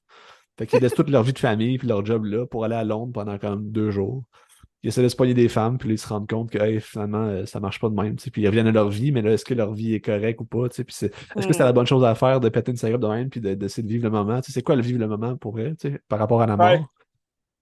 Mais l'attrait du film, c'est pas nécessairement ça. C'est que Cassavetes, sa manière de fonctionner, c'est que l'acteur. Non, c'est la caméra au service de l'acteur. Tandis qu'habituellement, c'est l'acteur qui est au service de la caméra, que tout est lighté d'une certaine façon, puis le cadrage est comme ça. Tandis que là, l'acteur fait tout ce qu'il veut. Puis après, c'est à lui avec la caméra de savoir, OK, je vais cadrer de même par rapport à comment il bouge. Puis c'est souvent des longs plans. Puis de cette façon-là, ça donne l'impression d'être comme présent dans le film ou ça scène avec eux. Tu sais. Puis c'est vraiment intéressant Ouais. parce que tu te sens impliqué. Puis ça enlève tout l'aspect fake un peu du cinéma. Tu sais, c'est comme très naturaliste, ça enlève le jeu. Parce que je pense aussi au niveau des scénarios, ils ont des textes d'affaires comme ça, mais ils ont quand même une grande liberté de mouvement, puis probablement une grande liberté de dire ce qu'ils veulent un peu. Là, tu sais. Fait que ça avait tellement authentique. Puis justement, dans ces thèmes aussi qu'ils utilisent, c'est très les petits problèmes quotidiens. Parce que je pense que dans l'affaire Guillaume, je lisais qu'à un moment donné, Cassavetes, il disait, tu sais, moi, j'ai jamais vu d'avion exploser, puis des affaires comme ça, tu sais. Fait que pourquoi je mettrais ça dans les films? Moi, je vais parler des petits problèmes du quotidien, puis c'est pas des gros enjeux, mais c'est des choses que tout le monde peut Aller se chercher le rattacher. Là. réalisme, là. Ouais. Ben, c'est ça, tu sais. Fait que c'est ça qui est quand même intéressant dans son cinéma, c'est le cinéma je dirais pas du peuple, là, mais le cinéma du Le quotidien, cinéma tu sais. du peuple. Comme un peu, on voit dans Patterson de Jarmusch, c'est un peu ça, c'est le Ouais. quotidien, puis il y a quelque chose de beau dans le quotidien, pareil. Là. Mhm. Fait que c'est ça qu'on trouve là, tu sais. Mais après ça, Non. Husbands, est-ce que c'était extraordinaire? J'ai aimé ça, mais c'est pas le meilleur Ouais. film de Cassavetes. Je pense que son meilleur, ça va rester Woman Under the Influence, là, Ouais. avec, comment ça s'appelle? Gina de... Non, pas Gina de... Whatever, C'est Gina, je sais pas trop quoi, là. Gina voyons, Rowland. Gina Gina Rowland, Rodin, c'est ça. qui est Mais, extraordinaire. mais je trouve aussi ce qui était bon avec les films de John Cassavetes, c'est qu'il laissait place à l'impro. Oui, c'est ça. Fait que C'est ça, ça. tu donnais vraiment le pouvoir à l'acteur d'aller vraiment dans son réalisme à lui-même, d'aller jouer lui-même, puis de juste improviser sur son personnage, sur la scène qu'il jouait. Puis j'imagine dans Use Band, tu dois avoir justement des scènes où est-ce que ça n'a pas l'air stagé. Là. Ça a l'air Non. comme sûrement improvisé, puis comme c'est direct dans le vif du sujet, puis ah ouais donc. C'est très intuitif. Ben, c'est ça qui est le fun, c'est que c'est très naturel, c'est très intuitif. Fait que c'est pour ça que Ouais. il y a quelque chose de beau dans son cinéma. Tu sais. Ben, c'est ça Puis, aussi qui rend. Tu regardes des films comme, mettons, Django Unchained de Quentin Tarantino, où est-ce que t'as Leonardo DiCaprio qui se pète la main sur le crâne, puis il saigne, puis Quentin Tarantino qui fait juste laisser aller, ouais. puis comme improvise, mon gars, tu t'es pété la main, vas-y, continue, ça fit avec le rôle, tu sais. Fait puis tu te retrouves avec une scène incroyable où est-ce que il Mais tu sais, fout son sang partout, tu sais. Fait souvent, là, que, les meilleures choses, tu peux pas les écrire. Là. Ça devient exact, naturel comme ça. Tu sais. Fait que c'est naturel, génial. sur le vif. Puis tu sais, quand on était en pré-prod de Nature Morte, là, quand on Ouais. écrivait puis on préparait tout, Guillaume nous avait suggéré ce film-là. Fait que moi, je l'avais pas vu. Je sais pas si les autres l'avaient vu. Mais tu sais, quand j'ai regardé là, je me suis dit, oh, ça fait tellement du sens. Surtout au début, tu sais, à un moment donné, tu perds un peu cette vibe-là, mais au début, c'est juste comme trois gars qui errent. Je suis comme, ah, Mhm. c'est tellement semblable, puis tout, là, fait que je trouve ça Ouais. le fun de voir. Ça. Ok. La errance. Fait que c'est toi, Peter Falk, ou je sais pas trop, mais en tout cas, Moi, c'est je suis toi. Peter Falk parce que je suis Colombo. Ouais. J'avais élucidé ce mystère. En tout cas, checkez ça. Moi, j'ai checké ça sur YouTube. Là. Il est là au complet. Il y en a une couple de Ah, c'est Cassavetes sur carré. YouTube. Sinon, c'est un peu dur à trouver. C'est des Criterion. Sûrement sur le Criterion Ouais. Channel, mais sur YouTube, c'est gratuit. Fait que Hmm. ça vaut la peine. C'est du cinéma Si. américain indépendant qui est comme peut-être le plus grand science américain indépendant de l'histoire du cinéma. Là. Fait que Ah oui. ben intéressant. Ben, rappelez-vous ce nom, John Cassavetes. Qui joue dans Rosemary's Baby aussi. Puis c'est un Aussi. acteur aussi. Là. Ouais. Ah, ouais. Mais il y avait son fils aussi qui fait des affaires. Comment il Oui, s'appelle c'est son fils? Nick, c'est ça? Nick Ouais. Cassavetes, c'est ça? C'est un cinéaste en ce moment, je pense. Là. Ouais, ouais, en ce moment même. C'est ça. Fait que, ben, Christy, très bon film, très bon film. Oui. Je pouvais aller peut-être avec un film. C'est un petit film que j'ai en VHS, que j'ai regardé. Je l'avais déjà vu, là, mais c'est toujours le fun. Je l'ai vu il y a quand même quelques semaines, là, mais je vais t'en parler parce que je trouve qu'il y a un fit avec Barbie à faire aussi sur l'espèce de questionnement existentiel d'un personnage de fiction. Blast from the Past, qui est le film favori de ton père, Ben. Ah, ben, Le film ben favori de oui, ton... toi. avec Brendan Fraser. Blast from the Past. Les intraterrestres, c'est ça? Ouais, l'intraterrestre Intraterrestres. en français. T'as Brendan Fraser, un jeune Brendan Fraser, ben quand même assez vieux. Là, c'est un film de 1998. Fait que, il avait fait quand même sa marque là, dans le monde du cinéma. Puis, t'as aussi Alyssa Silverstone qui est dans ce film-là. Dans les années 90, elle était très, très populaire. Aujourd'hui, un peu moins, là, mais très populaire en 98. Puis, t'as, t'as Brendan Fraser qui vit sous la terre. Dans le fond, son père, c'est bon parce qu'on parlait de Christopher Walken tantôt. Christopher Walken dans Batman Return. Fait que c'est Christopher Walken avec sa femme, Cissy Spacey, dans Space Check. C'est Space Check. Space Checks. Dans Blast from the Past, qui sont. Ça se passe à la fin des années 50. Puis Christopher Walken, c'est un peu un hurluberlu qui perd un peu la boule. Puis qui est sûr que c'est pendant la guerre froide. Puis là, il est sûr que la Russie va envoyer des bombes sur eux. Puis tout. Fait qu'en même temps, on fait des liens un peu avec Oppenheimer aussi. Fait que là, il se cache dans son bunker sous terre parce qu'il est sûr que la guerre elle va éclater. Puis que là, fait que, il se cache sous la terre avec sa femme dans son gros bunker. Puis ça fait juste à donner que les bombes ne sont pas explosées, mais t'as un jet qui a passé en haut chez eux, puis finalement, il s'est écrasé. Le pilote, il est sorti, mais il y avait comme une malfonction, là. Puis le jet s'est écrasé sur sa maison. Donc là, les autres, ils ont comme senti une explosion. Ils sont sûrs et certains que l'humanité est décimée, puis que là, tout le monde est sous la radioactivité, puis que là, ils peuvent pas sortir avant 10-20 ans, là. Fait que lui, il a un bunker énorme parce qu'il a juste reproduit tout son salon, puis il s'est fait une espèce de cour arrière, là, mais c'est tout sous terre là, dans son bunker. Puis ils sont vraiment équipés là, pour rester là des années, des années. Fait que là, sa femme est enceinte, puis il donne vie à leur garçon, qui est Brendan Fraser. Fait que là, 30 ans passent. Puis là, Brendan Fraser, c'est un homme, là, c'est un adulte. Mais lui, il a juste vécu le monde souterrain là, avec sa famille, puis toute la kit. Puis là, il est temps que ils peuvent sortir. Fait que Christopher Walken sort en premier, puis là, il voit que on est rendu dans les années 90, puis que là, c'est tout. Son ancienne maison, c'est rendu un bar paumé, là, où est-ce qu'il y a plein d'alcooliques puis de drogués qui se cachent là. Puis il y a une boutique 3X juste en avant. Ils sont très catholiques, là, les autres. Fait que, Christopher Walken sort, puis là, il voit toutes les tentations du Christ, tout le kit. Fait il veut pas que sa famille sorte à nouveau, mais il tombe malade. Fait que là, sa mère, à Brendan Fraser, elle laisse l'autorisation de sortir, puis lui, il veut se trouver une femme pour maintenir l'ordre sous terre. Puis là, dans le fond, il doit sortir pour aller chercher des médicaments, puis aussi pour se reflouer, là, le papier cul et tout. Ça commence à manquer un peu. Fait que là, il dit, je vais en profiter pour me trouver une femme. Fait que là, il sort, Puis il va se perdre parce qu'il connaît pas son adresse, il sait pas d'où il vient, fait qu'il va se perdre à l'extérieur, dans la grosse ville de Los Angeles. Puis il va rencontrer, il va tomber sur Alicia Silverstone, qui va. Parce qu'il y a plein de collections de cartes de baseball. Puis c'est avec ça qu'il va tout payer. Là. Il est comme millionnaire parce qu'il y a des vieilles cartes de baseball. Fait que c'est drôle, là, il va payer tout ce qu'il a acheté avec ça. Puis là, elle va lui dire je peux t'aider là, à trouver tes affaires, mais tu me donneras des cartes de baseball qui valent vraiment cher. Puis tout. Fait que là, elle l'aide, puis là, en l'aidant à se trouver une femme, puis tout, ben là, elle va tomber amoureuse de lui. Puis c'est le cas classique là, d'une comédie romantique. Mais c'est ça, c'est un bon film, c'est drôle. T'as Brendan Fraser, très bon acteur aussi. C'est comique, c'est un bon petit film des années 90. Je le conseille à tous. Intéressant. C'est qui fait ça? Ouais. Ça, écoute, c'est une bonne question que tu me poses là. Je vais aller voir.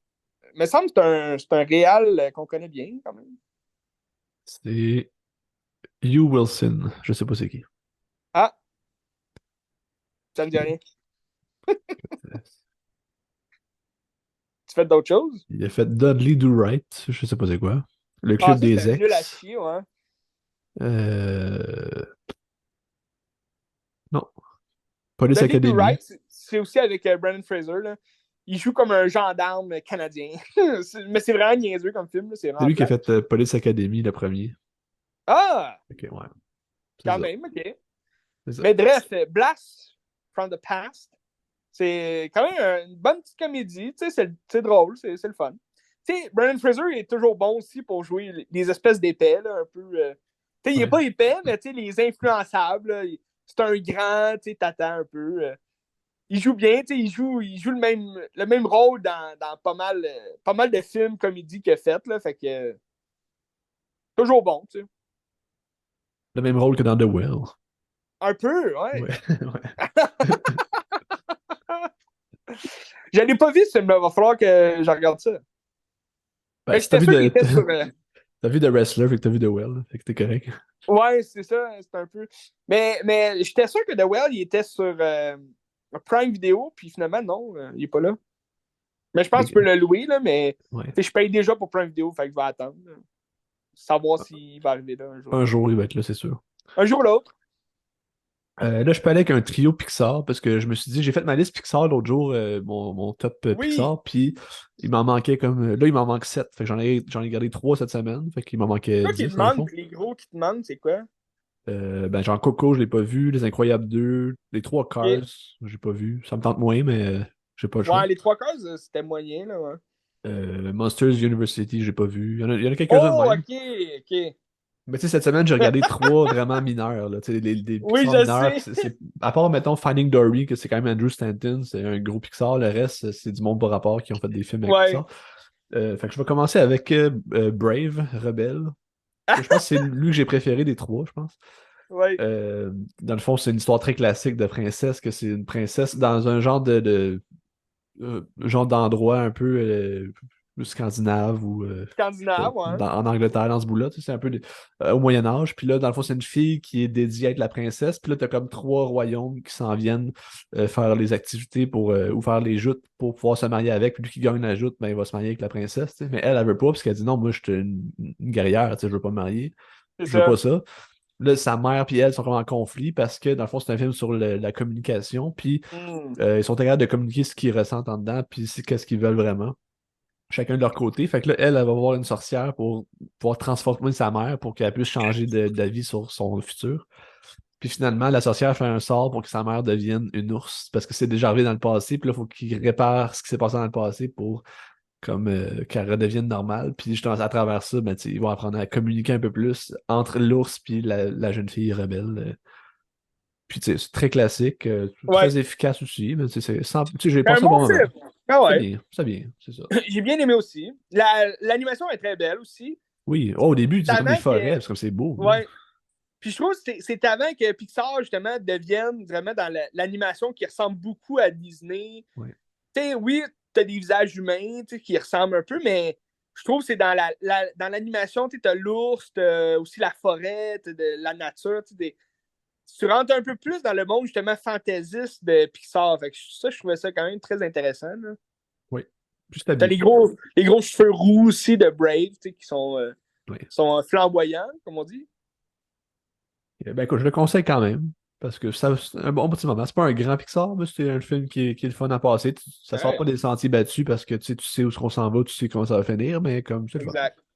Ouais, ça fait la job. Ensuite, je vais aller avec le pire Pixar, à mon avis.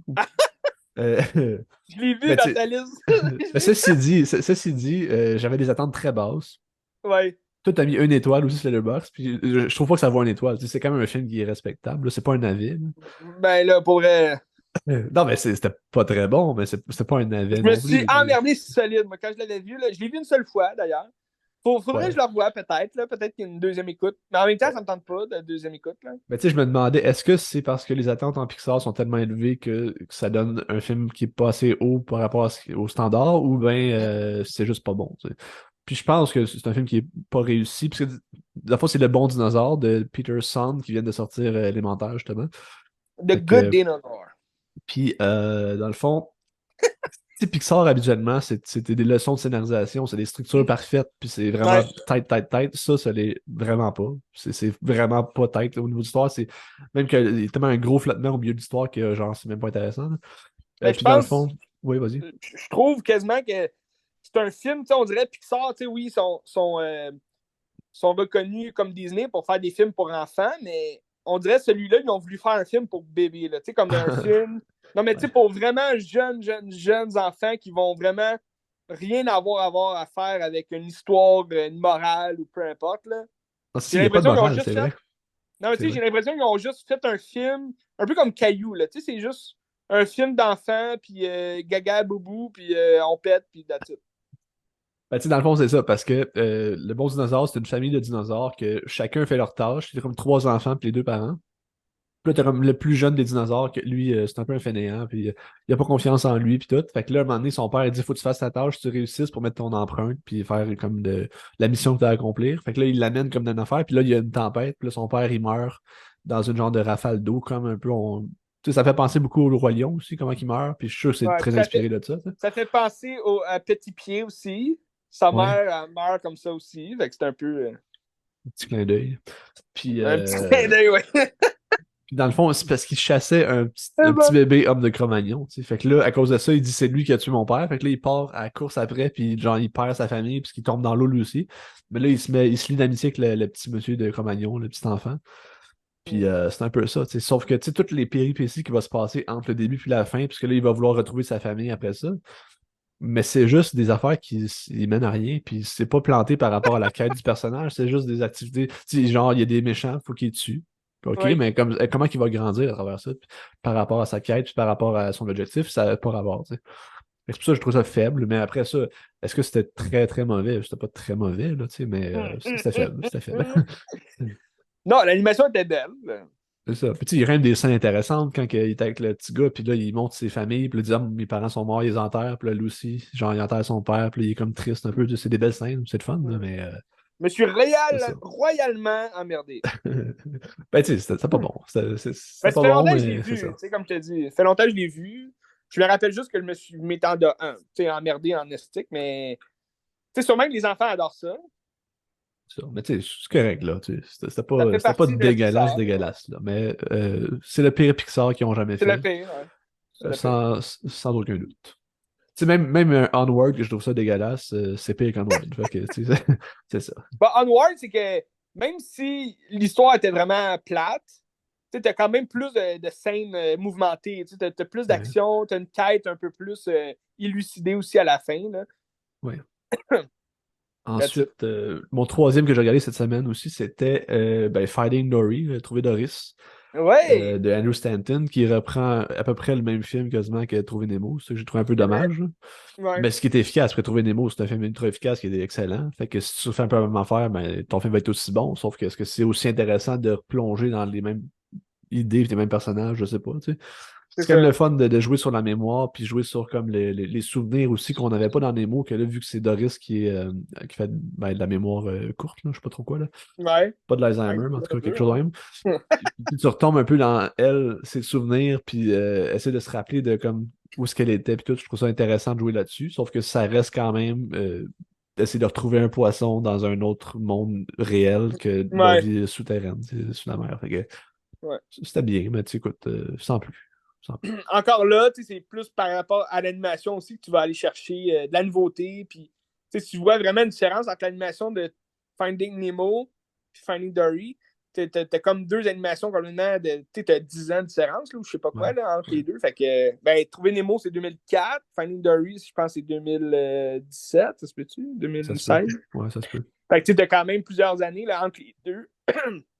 Entre les deux films d'animation. Fait que tu vois clairement la différence là, d'animation. Ben, tout ça pour dire que les trois Pixar que j'ai regardés, c'est des Pixar assez mineurs, fait que Oui, c'est pas primordial de regarder, je pense. Mais c'est le fun de. Tu sais, c'est toujours des films de qualité pareil, faits oui, avec de la passion, je pense, là. avec amour. Ben, tu sais, je pense qu'il y a des meilleurs Pixar qu'on peut découvrir si on n'a pas vu, là, Mhm. tu sais. Genre Soul ou genre Wall-E. C'est Ah! d'Andrew Stanton aussi, c'est le même réalisateur, fait que. Oui, Ouais. sur Disney+, vous pouvez tout voir ça. Achetez Disney+. Prenez Disney+. Ben, Le qui mange la streaming. marde, Disney qui mange la marde aussi, là, mais en tout cas, pas les plus. Fait que c'est ça. Abonnez-vous au streaming, c'est l'avenir. Faut pas payer les artistes puis tout ça, là, ouais. Ouais, c'est ça. Foutre la chiasse. Bref, Disney, toujours bon. Euh, je peux te parler de mon dernier film, Oui. Très bon film. qui est très bon film.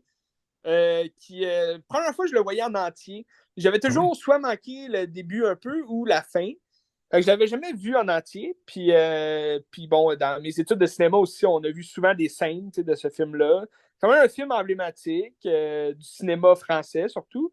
Euh, Le fabuleux destin d'Amélie Poulain, C'est un film de tellement Jean-Pierre Jeunet. positif puis tellement beau en même temps. C'est Oui, génial, là. Ouais. oui, j'ai adoré ça. J'ai trouvé ça vraiment sweet, sweet and sour. Mais c'était bon, tu sais. Peut-être moins mon genre de film qui va venir me chercher, mais j'ai aimé le jeu des acteurs, j'ai aimé aussi la réalisation Tu sais, je pense que c'est le seul film de Jean-Pierre Jeunet qui m'a vraiment épanoui, là, dans le sens que j'ai trouvé ça beau. Delicatessen, c'est que tu as une réalisation vraiment fuckée, là, de bizarre, parce que ça va aussi avec le scénario. Tandis qu'Amélie Poulain, il retrouve un peu cette réalisation-là, un peu absurde, un peu aussi. Tu sais, c'est quand même très clean là, comme plan, comme réalisation, mais ça fait en sorte que tu as des personnages un peu plus bizarres, ridicules, qui reviennent aussi là, dans Amélie Poulain, mais que c'est mieux apporté, je trouve, que dans Delicatessen. Tu sais, Delicatessen, c'est un hôtel où il renferme beaucoup de gens fuckés puis bizarres. Tandis qu'Amélie Poulain, c'est vraiment Amélie Poulain qui va chercher encore une fois. T'sais, on est très dans la recherche de l'existentiel de Ils mon cherchent à faire côté le là, cette bien. semaine. Ouais. C'est la recherche de son être, où elle est. Tu sais, Barbie, c'était ça. Je t'ai parlé aussi de Bienvenue à Marwen, qui recherchait un peu cette espèce de créateur de poupées-là qui se cherche à travers ses poupées lui-même. Tu as aussi Blast from the Past, qui est Brandon Fraser, qui se recherche en tant qu'homme souterrain qui arrive à la vie. Puis là, ben, tu as Amélie Poulain qui se cherche, elle, dans son existence, qu'est-ce qu'elle voudrait faire pour mener une vie plus saine, meilleure. Puis elle n'a jamais été intriguée à aider les autres parce qu'elle a été élevée aussi de deux manières différentes, dans le sens que son père, c'est un docteur qui voulait jamais la prendre dans ses bras ou pour juste lui donner de l'amour qu'un père devrait donner à sa fille. Mais plus, vu qu'il était docteur, il faisait juste la prendre dans ses bras pour la vérifier, là, voir si elle était en santé et tout. Puis d'une autre part, elle a perdu sa mère quand même assez très jeune. Une mère qui avait quand même peur de tout et de rien. Fait que, elle a Comment été qu'elle est élevée un morte? peu. Comment qu'elle est morte, C'est sa ça. mère? Elle est morte, stick, d'une façon la plus ridicule possible. Une Québécoise qui s'est jetée en bas d'une église en France. Mais ça, c'est quand même bizarre. Tu sais, pourquoi on est-tu des suicidaires au Québec? C'est quoi?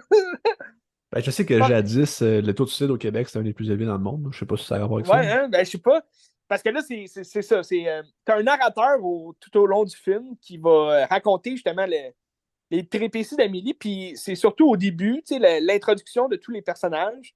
Avant d'arriver à Amélie Poulain, tu nous présentes la mère, tu nous présentes le père, puis c'est quand même assez long, puis je trouvais ça bon comme mise en contexte, de présenter justement les gens qui vont forger Amélie Poulain, avant qu'elle devienne la Amélie Poulain qu'on va connaître à la fin, tu sais. Tu sais, quand on fait des cours de scénarisation, tu regardes la manière qu'ils font, puis c'est comme c'est exactement ça qu'il faut pas faire, mais ils le font tellement bien que c'est extraordinaire Ouais, ce qu'ils font. Tu sais, c'est c'est malade. ça.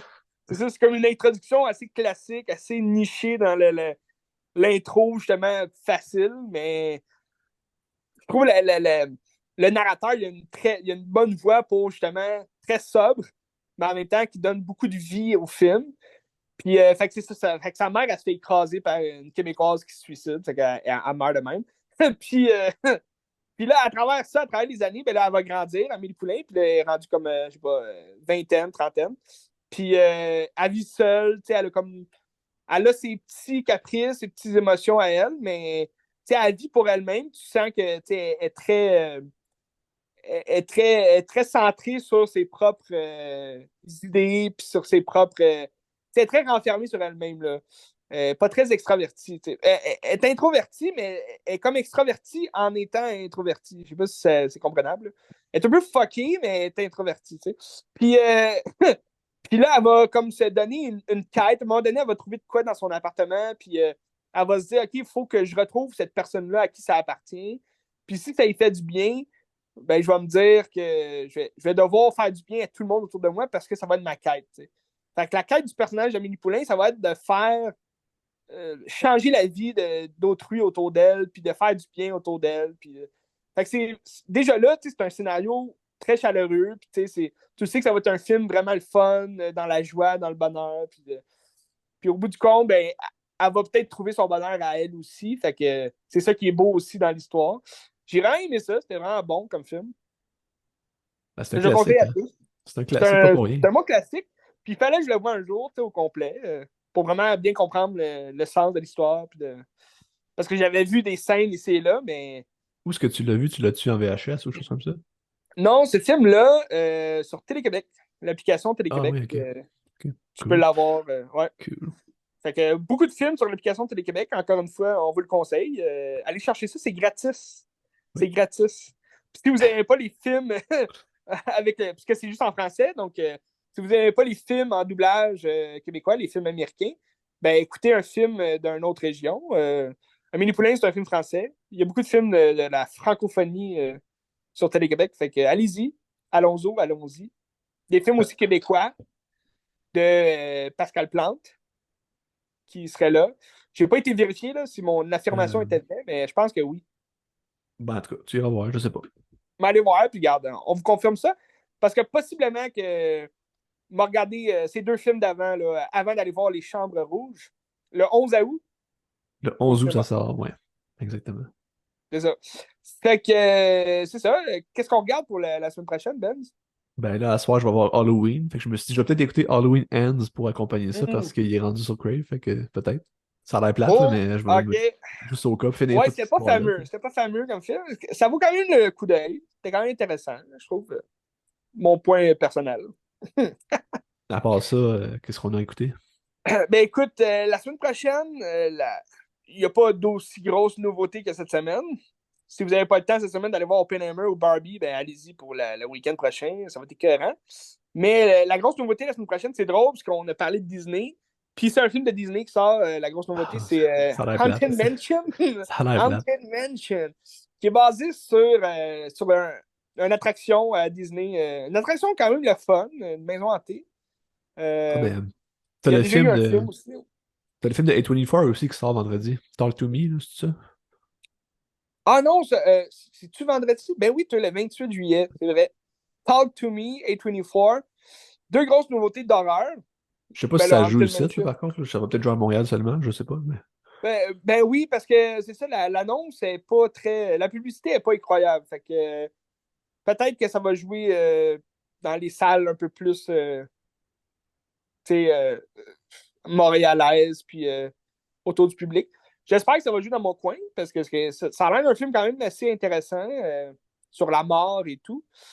Fait que t'as Haunted Mansion aussi de Disney qui va jouer sur la peur pour enfants quand même.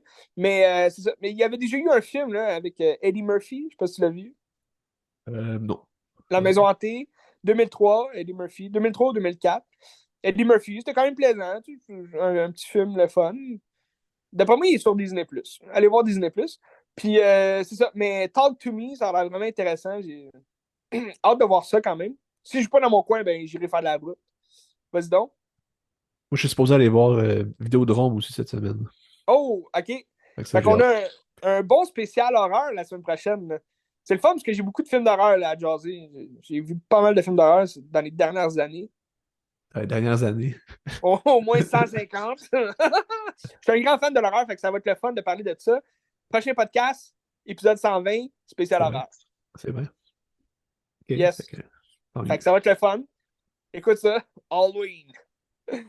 C'était tout. Qu'est-ce que tu regardes cette semaine? Écoutez des films, puis on se reparle de tout ça.